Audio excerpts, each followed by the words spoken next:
এই মালতী, তোদের তো দুটো রেশন কার্ড, 10 কিলো চাল পাস, তা তুই ডেলি 1 প্যাকেট করে চাল নিয়ে আসছিস, কাদের ঘর থেকে চুরি করছিস বলতো?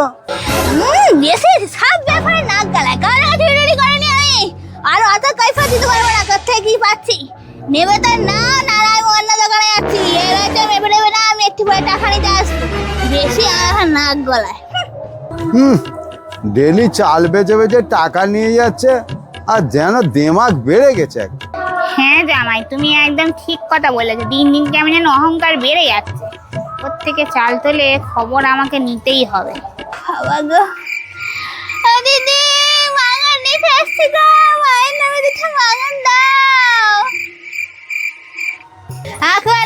চাল মেপে না, মেপে টাকা দাও তাড়াতাড়ি। এই মালতী, তুই যে চালগুলো নিয়ে আসছিস, এক রকমের তো চাল হবে, এই তো 5 মিশুলি চাল কোত্থেকে নিয়ে আসছিস বলতো? জামাই, কত কিছু জিজ্ঞেস করতে হবে না, প্রমাণ আমি দেখাচ্ছি, এই দেখো।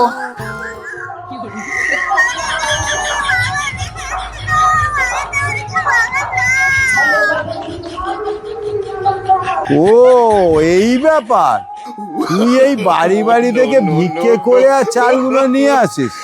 হ্যাঁ হ্যাঁ, তাও আমাদের এই আশেপাশে কোথাও না, আমার বাপের বাড়ির পাড়ায় এরকম সিঁড়ি তো গিয়ে সব চাল চাইতে দেখেছি, যেই ভিডিও করে নিচ্ছি সঙ্গে সঙ্গে।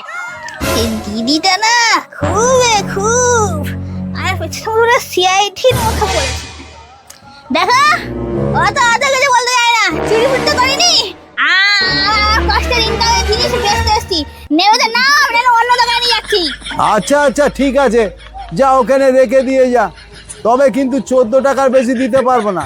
ঠিক আছে, দিদিটার পরে আমি দেখে নেবো, সে উল্টা পাল্টা প্রমাণ করো তো।